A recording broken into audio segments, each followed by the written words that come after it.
Hello friends, welcome to Sanskrit study centre. आज हम पढ़ेंगे कक्षा 7 रुचिरा भाग 2 का चौथा पाठ, जिसका नाम है हास्य बाल कवि सम्मेलनम। अर्थात ऐसा कवि सम्मेलन जिसमें बाल कवि यानी छोटे छोटे बालक अपनी हास्य कविताएं सुनाते हैं, उसे कहते हैं हास्य बाल कवि सम्मेलन। चलिए आरंभ करते हैं। विविध वेशभूषाधारिणः चत्वारः बालकाव्यमञ्चस्य उपरि उपविष्टाः सन्ति। विविध अनेक प्रकार की वेशभूषा धारण किए हुए चत्वारः चार बालकाव्यः बालकवि मंचस्य मंच के ऊपरी ऊपर उपविष्टाः बैठे सन्ति हैं। विविध अनेक प्रकार की वेशभूषा धारण किए हुए चार बालक कवि मंच पर बैठे हैं। अधः श्रोताः हास्य कविता श्रवणाय उत्सुकाः सन्ति कोलाहलं च कुर्वन्ति।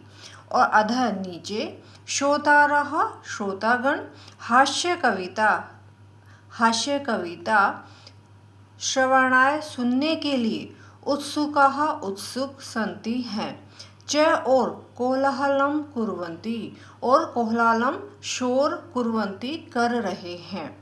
नीचे श्रोतागण जो है हास्य कविता सुनने के लिए उत्सुक हैं और कोलाहलम कुर्वन्ति और शोर कर रहे हैं। ये मंच पे चार अनेक प्रकार की वेशभूषा धारण किए हुए चार बाल कवि बैठे हुए हैं। ये संचालक हैं और नीचे श्रोतागण बैठे हुए हैं। संचालकः अलम कोलाहलेन, अलम मत या मना करने के अर्थ में, और कोलाहलेन शोर मत कीजिए। अलम के योग में जहाँ निषेध अर्थ में होता है वहाँ तृतीय व्यक्ति होती है, तो अलम कोलाहलेन शोर मत कीजिए। अद्य परम हर्षस्य अवसरः यत् अस्मिन् कवि सम्मेलने काव्यहन्तारः कालयापकश्च भारतस्य हास्य कवि धुरंधरा समागतः। आद्य आज परम हर्ष से हर्ष अर्थात खुशी के अवसर है यत् की अस्मिन इस कवि सम्मेलन में काव्यहंतारः काव्य का नाश करने वाले कालयापकश्च और और समय बर्बाद करने वाले भारत के हास्य कवि धुरंधरा महान हास्य कवि समागताः आए हैं। अद्यम परम हर्षस्य अवसर, आज बहुत खुशी का अवसर है कि इस कवि सम्मेलन में काव्य का नाश करने वाले च और समय बर्बाद करने वाले भारत के धुरंधरा महान हास्य कवि समागता आए हैं। एहि कर्तलध्वनिना वयम एतेषां स्वागतं कुर्मः। एहि आइए, वयम हम सब, कर्तलध्वनिना तालियों से, एतेषां इनका स्वागत करते हैं। आइए हम सब तालियों से इनका स्वागत करते हैं। गजाधर, ये प्रथम कवि है, गजाधर। सर्वेभ्य अरसिकेभ्य नमो नमः। सभी अरसिकेभ्य नीरस लोगों को नमो नमः नमस्कार। सभी नीरस लोगों को नमस्कार। प्रथमम तावत अहम आधुनिकम वैद्यम। प्रथम सबसे पहले मैं आधुनिक वैद्यम वैद्य अर्थात डॉक्टर पर उद्देश्य स्वकीयम काव्यम, आधुनिक वैद्य पर अर्थात डॉक्टर पर उद्देश्य स्वकीयम काव्यम श्रावयामि, मैं अपनी कविता सुनाता हूँ। उसने कहा सभी नीरस लोगों को नमस्कार है। गजाधर उसने कहा कवि ने, सर्वेभ्य और रसिकोभ्य नमो नमः, सभी नीरस लोगों को नमस्कार है। प्रथम सबसे पहले तो मैं आधुनिक वैद्य पर आधारित अपनी कविता काव्यम श्रावयामि सुनाता हूँ। आधुनिक वैद्य पर आधारित उद्देश्य आधारित स्वकीयम काव्यम अपनी कविता श्रावयामि सुनाता हूँ। वैद्यराजः नमस्तुभ्यं यमराज सहोदरः यमस्तु हरति प्राणान् वैद्यः प्राणान् धनानि च। यमराज सहोदर, हे यमराज के भाई, वैद्यराज, हे यमराज के भाई, सहोदर मतलब भाई, तो यमराज के भाई वैद्यराज, वैद्यराज, नमस्तुभ्यम, तुभ्यम तुम्हें अर्थात आपको, नमः नमस्कार है, यमस्तु हरति प्राणान, यम तो जो है केवल क्या करता है, प्राणान प्राणों को ही, हरति हरता है, तू किंतु, वैद्य तो प्राणान धनानि च, प्राणान प्राणों को, च और धनानि धन को, हरति हरता है, दोनों को ही हरता है। इसमें बता रहे हैं, इसको नमस्कार कर रहे हैं कि हे यमराज के भाई, यमराज सहोदर, हे यमराज के भाई, वैद्यराज है वैद्यराज, तुभ्यम नमः आपको नमस्कार, यमराजस्तु हरति प्राणान, यमराज तो प्राणान प्राणों को ही, हरति हरता है अर्थात लेता है, किंतु वैद्य तो प्राणान प्राणों को, च और धनानि धन को, दोनों ही हरति हरता है। तो इसका अर्थ होगा, एक बार देखते हैं, हे यमराज के भाई वैद्यराज आपको नमस्कार है, यमराज तो केवल प्राण हरता है अर्थात लेता है, और वैद्य तो प्राण और धन दोनों ही हरता है। सर्वै उच्चै हसन्ति, सर्वै सभी लोग, उच्च ही जोर से, हसन्ति हंसते हैं, सभी जोर से हंसते हैं, सर्वे उच्चै हसन्ति सभी जोर से हंसते हैं।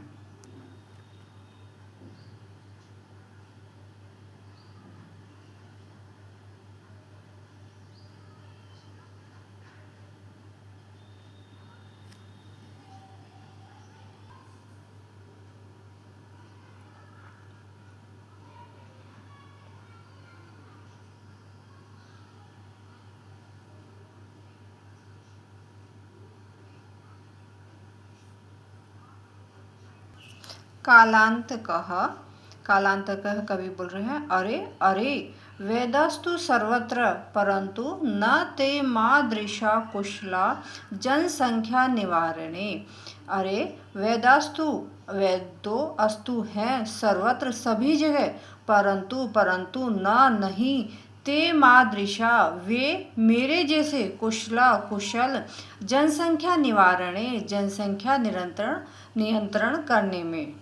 वो कह रहे हैं वेद, अरे अरे वेद तो सभी जगह हैं, सर्वत्र अस्तु, वेद सर्वत्र अस्तु, वेद तो सभी जगह हैं, परंतु ते मादृशा में वे मादृशा मेरे जैसे, न कुशला कुशल नहीं है, किसमें कुशल नहीं है, जनसंख्या निवारणे जनसंख्या निवारण में। वेद तो सभी जगह हैं परंतु वेद जो है जनसंख्या निवारण में मेरी तरह कुशल नहीं है।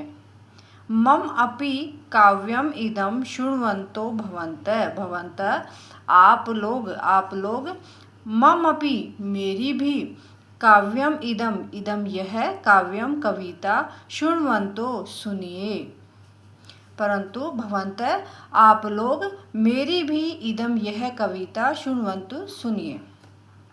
चिंतां प्रज्वलितां दृष्ट्वा वैद्यो विस्मय आगतः, न अहं गतो न मे भ्राता कस्य इदं हस्तलाघवम्। इसका अन्वय होगा, प्रज्वलितां चितां दृष्ट्वा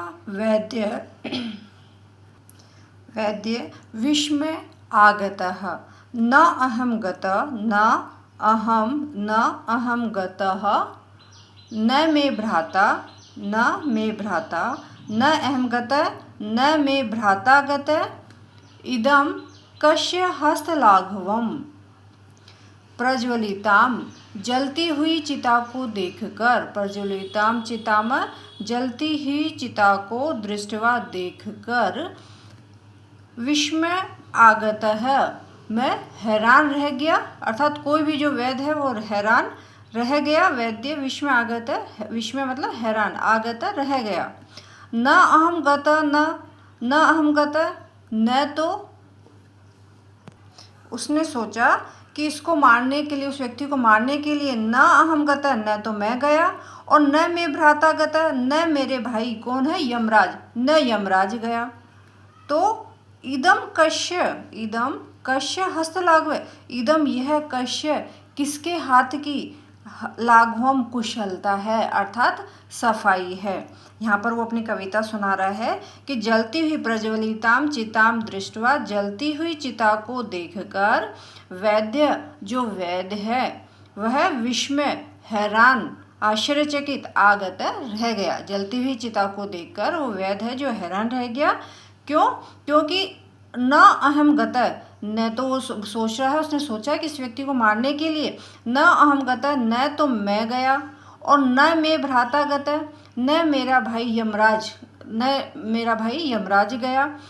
इदम कश्य हस्त लाघवम, इदम इसमें किसके हस्त हाथों की लाघवम कुशलता है, अर्थात सफाई है। तो इसका अनुवाद फिर से देखते हैं। जलती हुई चिता को देखकर जो कोई वैद्य है वह हैरान रह गया। उसने सोचा कि इस व्यक्ति को मारने के लिए न तो मैं गया, न मेरा भाई यमराज गया। तो यह किसके हाथ की सफाई है। सर्वे पुनः हसंती, सर्वे सभी लोग पुनः फिर से हसंती हंसते हैं। तो सभी पुनः जोर से हंसते हैं। तुंदिलह, तुंदिल का अर्थ होता है तोंद वाला, जिसका पेट बाहर निकला हुआ हो वह व्यक्ति। तुंदस्य ऊपरी हस्तम आवर्तयन, तुंदस्य तोंद पर अर्थात पेट के ऊपर, ऊपर हस्तम हाथ, आवर्तयन फेरते हुए, वो आता है कैसे आप प्रवेश करता है कि तोंद के ऊपर हाथ फेरते हुए। तुंदिलो अहम भो, अरे हे, अरे अहम मैं, तुंदिलह मैं तुंदिल हूँ, मम अपि मेरी भी, इदम काव्यम श्रूयताम जीवने धार्यताम च, मम अपि मेरी भी, इदम यह काव्यम कविता, श्रूयताम सुनिए, और अपने जीवन में धार्यताम धारण कीजिए, धारण कर लीजिए। तो तुंदिलो अहम भो, अरे मैं तुंदिल हूँ, मेरी भी यह कविता सुनिए, च और जीवन में धारण कर लीजिए। परा अन्नम प्राप्य दुर्बुद्धेः मां शरीरे दयां कुरु, परा अन्नम दुर्लभम लोके शरीराणि पुनः पुनः। इसका अन्वय होगा दुर्बुद्धे, परा अन्नम प्राप्य शरीरे दयां मा कुरु, लोके परा अन्नम दुर्लभम, लोके परा अन्नम दुर्लभम शरीराणि तु पुनः पुनः। इसका अर्थ होगा दुर्बुद्धे, अरे दुर्बुद्धि, अरे मूर्ख, परा अन्नम प्राप्य, पराया अन्न अर्थात पराया भोजन, प्राप्य प्राप्त करके, शरीरे अपने शरीर पर, माँ नहीं, दयाम दया कुरु कर, अपने शरीर पर दया मत करो, क्योंकि लोके इस संसार में परा अन्नम पराया भोजन, पराया अन्न अर्थात पराया भोजन, दुर्लभ है अर्थात बहुत मुश्किल से मिलता है। शरीराणि पुनः पुनः, किंतु शरीर तो बार बार अर्थात हर जन्म में मिलता है। इसका अर्थ होगा, एक बार और फिर से देख लेते हैं। दुर्बुद्धे, हे दुर्बुद्धि, हे मूर्ख, परा अन्नम प्राप्य, पराया अन्न अर्थात पराया भोजन प्राप्त करके अपने शरीर पर, शरीरे अपने शरीर पर, दया माँ कुरु, दया मत करो, क्योंकि लोके इस संसार में परा अन्नम दुर्लभम, जो पराया अन्न है वो बहुत मुश्किल से मिलता है। किंतु शरीराणि पुनः पुनः, किंतु ये शरीर तो बार बार अर्थात हर जन्म में मिलता है। सर्वे पुनः अट्टहासम कुर्वन्ति, सभी फिर से बहुत जोर से, अट्टहासम बहुत जोर से हंसते हैं। सभी जो लोग हैं फिर से बहुत जोर से हंसते हैं। क्यों हंसते हैं? क्योंकि कहते हे मूर्ख बुद्धि वालों, हे दुर्बुद्धि बुरी बुद्धि वालों, जो पराया अन्न है वो तो बहुत मुश्किल से मिलता है, इसलिए अपने शरीर पर दया नहीं करना है। पराया अन्न जो है उसको क्या है, शरीर तो फिर से आपको बार बार मिल जाएगा, पर जो पराया अन्न है वो बहुत मुश्किल से मिलता है।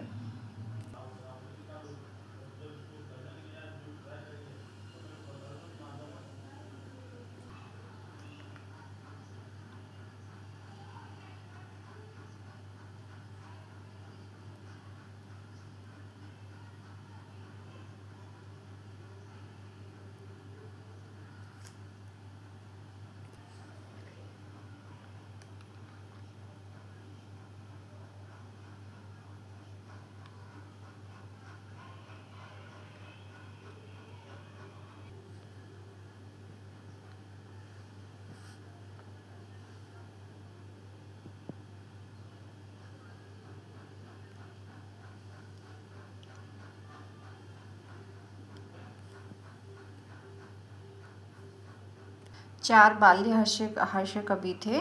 तो उनमें से पहला कौन था? गजाधर था, दूसरा कालांतक है, तीसरा तुंदिल है और चौथा चार्वाक है। तब चौथा कवि अपनी कविता सुना रहा है।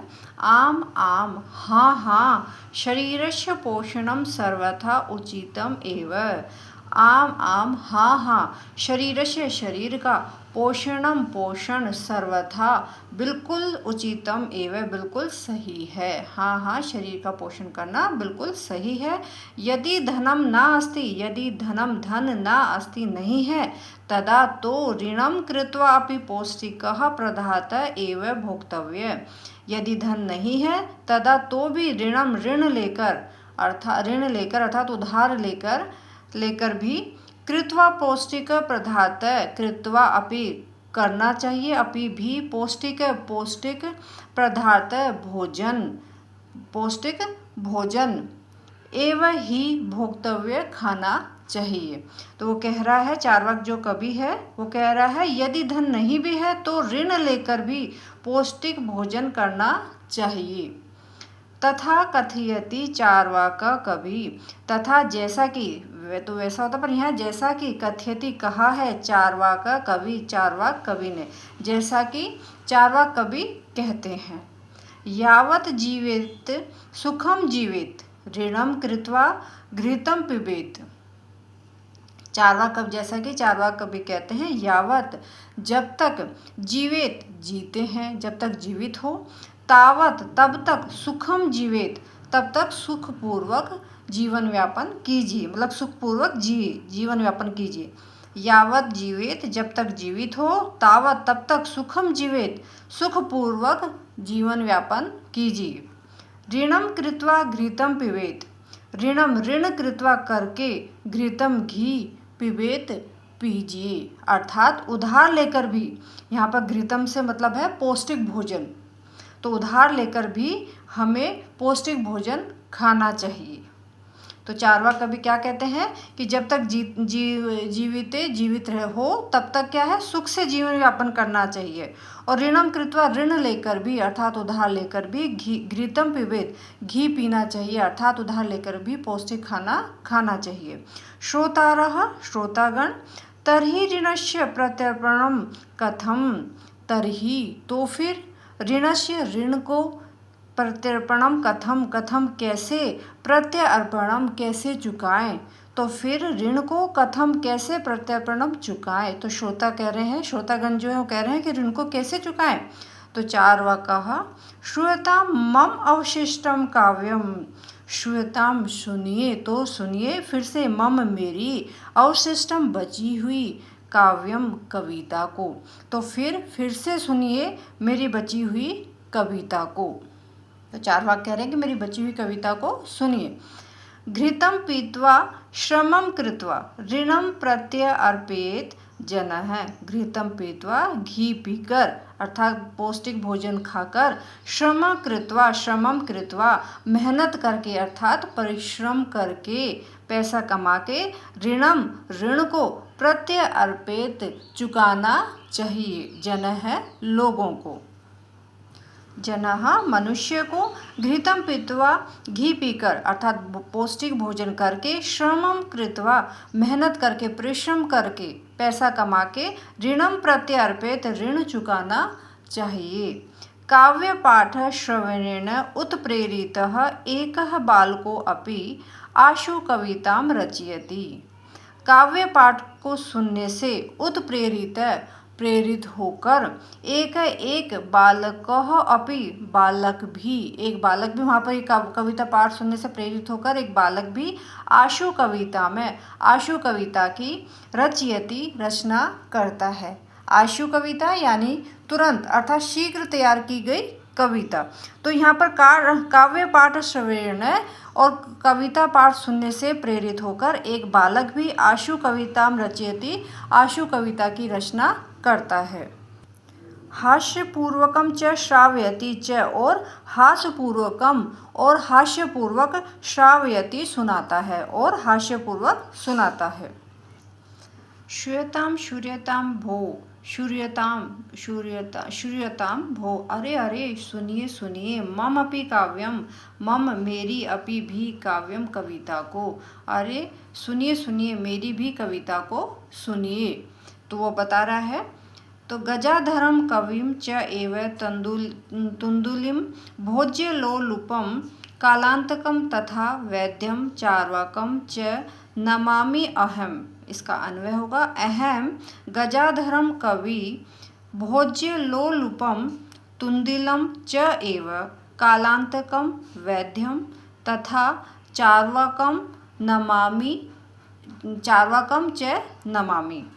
इसका अर्थ देखते हैं। अहम मैं कविम कवि गजाधरम गजाधर को, अहम मैं कविम कवि गजाधरम गजाधर को, और भोज्य लोलुपम और भोजन के लोभी तुंदिलम तुंदिल को, भोजन के लोभी तुंदिल को, च एवं और कालांतकम वैद्यम कालांतक वैद्य को, तथा चार्वाकम चार्वाक को नमामि नमस्कार करता हूँ। एक बार फिर से देखते हैं। अहम मैं कविम गजाधरम कवि गजाधर को, भोज्य लोलुपम और भोजन के लोभी तुंदिल को, कालांतकम वैद्यम और कालांतक वैद्य को, तथा चार्वाकम और चार्वाक को नमामि नमस्कार करता हूँ। यहाँ पर जो श्रोतागण में एक बालक बैठा हुआ था वो भी तुरंत एक आशु कविता की रचना करता है। तो वो यह कविता सुना रहा है कि मैं कवि गजाधर को, भोजन के लोभी तुंदिल को, कालांतक वैद्य को तथा चार्वाक को नमस्कार करता हूँ। तो जैसे ही वो अपनी आशु कविता को सुनाता है तो वहाँ पे जो श्रोतागण है वो क्या करता है, काव्यम श्रावित्वा, कविता को सुनकर हा हा हा इति कृत्वा हसति, हा हा हा ऐसा करके इस प्रकार वे सब हंसते हैं। उसकी कविता को सुनकर हा हा हा इस प्रकार हंसते हैं। अन्य चापी हसंती, और अन्य लोग भी, अन्य चापी च और अन्य दूसरे लोग भी हसंती हंसते हैं। सर्वे गृहम गच्छन्ति, और सभी घर चले जाते हैं। तो वो आशु कविता को सुनकर, काव्यम श्राविता कविता को सुनकर हा हा इति कृत्वा हसति इस प्रकार हंसते हैं, और अन्य लोग भी हंसते हैं और सभी लोग घर चले जाते हैं।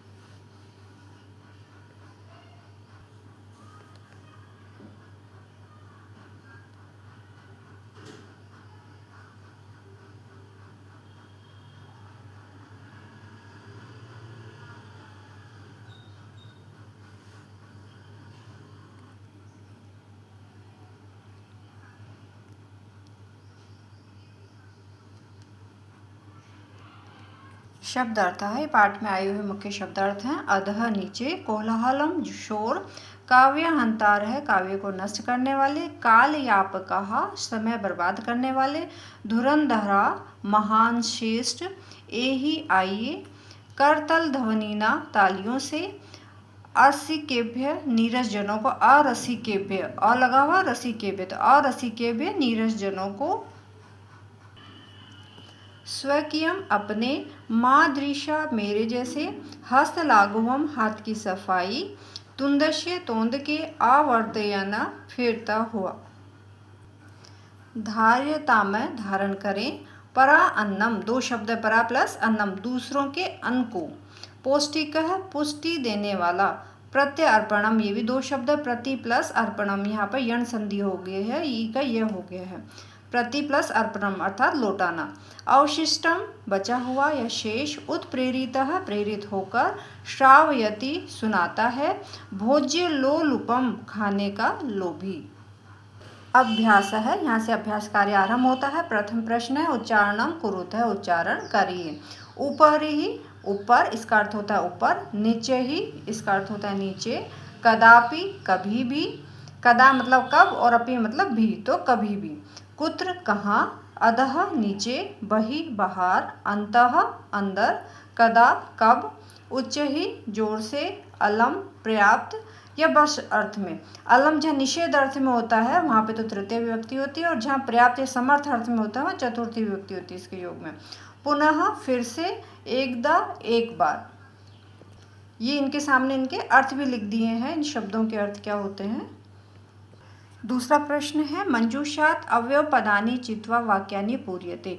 मंजूषात बोलते हैं इस पेटिका को, इस पेटिका में से अवयव पदों को चुनकर वाक्यों को पूरा करिए। तो अवयव पद वे होते हैं, उन्हें कहते हैं जो न तीनों लिंगों में, न विभक्तियों में, न वचन में, किसी में भी उनका स्वरूप चेंज नहीं होता, वो यथावत रहते हैं, वे अवयव शब्द कहलाते हैं, अवयव पद कहलाते हैं। अभी देखिए ये अवयव पद है, अलम बस, अंतः बहि बाहर, अधः नीचे, ऊपरी ऊपर। तो वृक्षश ऊपरी खगा वसंती, वृक्ष के ऊपर पक्षी रहते हैं। अलम विवादेन, विवाद से बस करो। वर्षा काले गृहात बहि मा गच्छ, बारिश के समय में बाहर मत जाओ। मंचस्य अधः श्रोतारः उपविष्टा सन्ति, मंच के नीचे श्रोतारः श्रोतागण उपविष्टा बैठे हुए हैं। छात्राः विद्यालयस्य अन्तः प्रविशन्ति, छात्रा विद्यालय के अंदर प्रविशन्ति प्रवेश कर रही हैं। तीसरा प्रश्न है अशुद्धम पदम चिनुते, अशुद्ध पदों को चुन के लिखिए यहाँ पे। गमन्ति, यच्छन्ति, पृच्छन्ति, धावन्ति, ये धातुएं हैं और ये बहुवचन के रूप है, तो यहाँ पे गमन्ति गलत है, इसकी जगह गच्छन्ति होता है, तो ये अशुद्ध रूप है यहाँ पर। रामेण, गृहेण, सर्पेण, गजेण, तो इसमें जो है गर्जनी तृतीय विभक्ति एक वचन के रूप हैं सारे, और क्योंकि सब में री और र जहाँ होता है वह ना का अण हो जाता है। अब गजे में क्या है, न तो न र है न री है, तो इसलिए यहाँ पर अण नहीं न आएगा, तो ये होता है गजेन, तृतीय व्यक्ति एक वचन का रूप, तो ये अशुद्ध रूप है गजेन। ठीक है, तो ये तीनों सही हैं। लतिया, मातिया, रमया, निशया, ये इसमें मातिया ये अशुद्ध रूप है, इसकी जगह मात्रा होगा। ठीक है, ये अशुद्ध रूप है, मात्रा होगा इसकी जगह। लते, रमे, माते, प्रिय, इसमें माते अशुद्ध रूप है, ये मात्रौ होगा द्विवचन में, मात्रौ। लिखति, गर्जति, फलति, सेवति, तो ये धातु रूप है प्रथम पुरुष एक वचन का, लेकिन ये सब क्या है प्रश्मयी पदेय धातु है। जो सेव धातु है आत्मनेय पदेय धातु होती है, तो ये सेवेते, सेवन्ते ऐसे रूप चलते हैं, सेवेते, सेवेत, सेवेते, सेवन्ते, तो ये अशुद्ध रूप है सेवती। ठीक है, इसका बनेगा सेवेत, क्योंकि ये प्रथम पुरुष एक वचन का रूप है ये, तो ये आत्मनेय पदेय धातु, तो ये अशुद्ध रूप है इसका।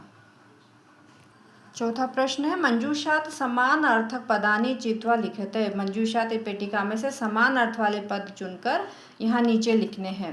प्राप्य मतलब होता है प्राप्त करके, तो इसका हो जाएगा लब्ध्वा, इसका भी अर्थ होता है प्राप्य। कुशलः, दक्षः, हर्षस्य, प्रसन्नतायाः, देहस्य, शरीरस्य अर्थात देह का, शरीर का। वैद्यम, वैद्य, चिकित्सकम। ठीक है, ये समानार्थी शब्द हो गए।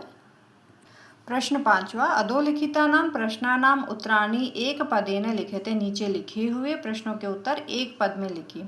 मंचे कति बाल कवय उपविष्टा सन्ति, मंच पर कति कितने बाल कवि बैठे हुए थे। कितने बाल कवि बैठे हुए थे, तो कति के जगह आ जाएगा चत्वारः, 4 बाल कवि बैठे हुए थे। ठीक है, के कोलाहलम कुर्वन्ति, के कौन शोर, कोलाहलम शोर कर रहे थे, श्रोतागण कर रहे थे, तो यहाँ पर के की जगह आ जाएगा श्रोतारः। गजाधर कम उद्देश्य काव्यम प्रस्तुति, तो जो गजाधर नाम का जो कवि था वो किस उद्देश्य काव्य प्रस्तुत करा, उसने किस पर अपनी कविता प्रस्तुत करी, आधुनिक वैद्यम, आधुनिक वैद्य के ऊपर, तो कम की जगह आ जाएगा आधुनिक वैद्यम। तुंदिलः कस्य उपरि हस्तम आवर्तयति, जो तुंदिल नाम का जो कवि था वो किसके ऊपर अपना हाथ फेर रहा था, तो कस्य की जगह आ जाएगा तुंदस्य, अपनी तोंद के ऊपर, अर्थात जो पेट बाहर निकला होता है उसको तोंद बोलते हैं, तो अपने पेट के ऊपर अर्थात तुंदस्य के ऊपर। लोके पुनः पुनः कानि भवन्ति, संसार में फिर क्या होता है, शरीराणि, तो कानी की जगह आ जाएगा शरीरानी, क्योंकि संसार में जो फिर से शरीर उत्पन्न हो जाता है। किम कृत्वा घृतम पिबेत, किम क्या करके, घृतम घी, पिबेत पीना चाहिए, अर्थात पौष्टिक भोजन खाना चाहिए। यहाँ घी से मतलब है घृतम से पौष्टिक भोजन। तो किम की जगह आ जाएगा ऋणम, ऋण लेकर भी। किम की जगह क्या आ जाएगा, ऋणम, ऋण लेकर भी घी पीना चाहिए, अर्थात पौष्टिक भोजन खाना चाहिए। छठा प्रश्न है, मंजूषात पदानि चित्वा कथाया पूर्ति कुरुत है। मंजूषा से, पेटिका से पदों को चुनकर कथा की पूर्ति करिए। ये यहाँ पर एक कथा दी हुई है और उसमें कुछ पद छोड़े हुए हैं, तो इसमें से चुन के यहाँ कोई कथा को अपने को पूरा करना है। ठीक है, तो नासिकायाम एवं, नासिका में ही, वारम वारम बार बार, खड्गेन तलवार से, दूरम दूर, मित्रता मित्रता, मक्षिका मक्षी, व्यंजनेन पंखा, उपविशत बैठी, छिन्ना छिन्न भिन्न कर दी, शुप्त सोए हुए, प्रिय प्रिय। तो यहाँ पर ये देखते हैं, पुरा एकस्य नृपस्य एक, पहले एक राजा का एक प्रिय वानर आसीत है, एक प्रिय बंदर था। जैसा कि चित्र में भी दिखाया जा रहा है, यहाँ बेड पर एक राजा सोया हुआ है और उसका प्रिय बंदर यहाँ बैठा हुआ है तलवार हाथ में लिए हुए। तो क्या है कि एक बार एक राजा का एक प्रिय बंदर था, एकदा नृपः शुप्तः आसीत है, एक बार राजा शुप्तः सोया हुआ था, वानरः व्यंजनेन तमः अविज्यते, और जो वानर था, जो बंदर था, वो पंखे से उसे हवा कर रहा था।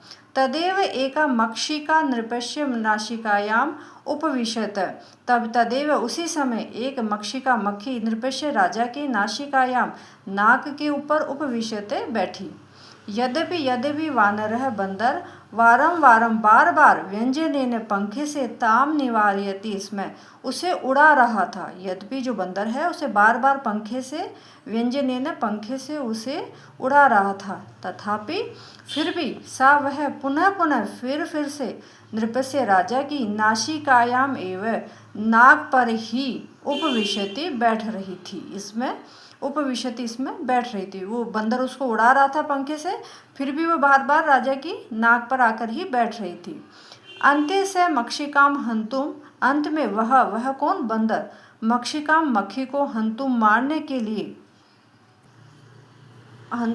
के लिए खड्गेन तलवार प्रहारम, प्रहार अक्रोध करता है। वह जो बंदर है उस मक्खी को मारने के लिए क्या करता है, तलवार से प्रहार करता है, जैसे चित्र में भी दिखाया जा रहा है कि अक्रोध करता है। तो मक्षिका तो उड़िए, मक्षिका यानी मक्खी तो उड़ जाती है, दूरम गता, उड़कर दूर गता चली जाती है, किंतु खड्ग प्रहारेण, किंतु तलवार के प्रहार से, नृपस्य राजा की नासिका नाक छिन्ना कट अभवत, छिन्न हो गई, अर्थात कट गई। अतः ये उच्यते, अतः ठीक ही कहा गया है, मूर्ख जन सह मित्रता न उचित है। अतः मूर्ख लोगों के सह साथ मित्रता न उचित नहीं है। अतः सही कहा गया है कि मूर्ख लोगों के साथ कभी भी मित्रता नहीं करनी चाहिए, मूर्ख लोगों के साथ मित्रता उचित नहीं है। सातवां प्रश्न है लास्ट, विलोम पदानी योज्यते, जो विलोम पद है उनको मिलाइए। ये दिए हुए हैं, अधः मतलब होता है नीचे, तो इसका विलोम हो जाएगा ऊपरी, ऊपर। अंतः, अंतः का क्या हो जाएगा, बही, अंतः मतलब अंदर और बही मतलब बाहर। ठीक है, दुर्बुद्धि मतलब बुरी बुद्धि, तो इसका क्या हो जाएगा, सुबुद्धि, अच्छी बुद्धि, इसका विलोम क्या हो जाएगा, अच्छी बुद्धि। उच्च ही मतलब जोर से, तो इसका क्या हो जाएगा, नीचे ही, नीचे।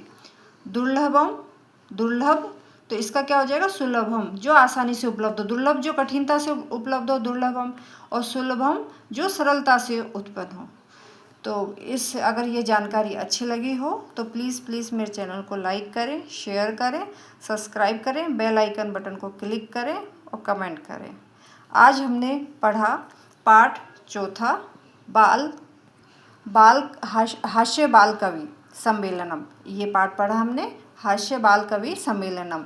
इस पाठ से संबंधित यदि कोई भी प्रश्न हो तो कृपया कमेंट में लिख के अवश्य पूछें। धन्यवाद।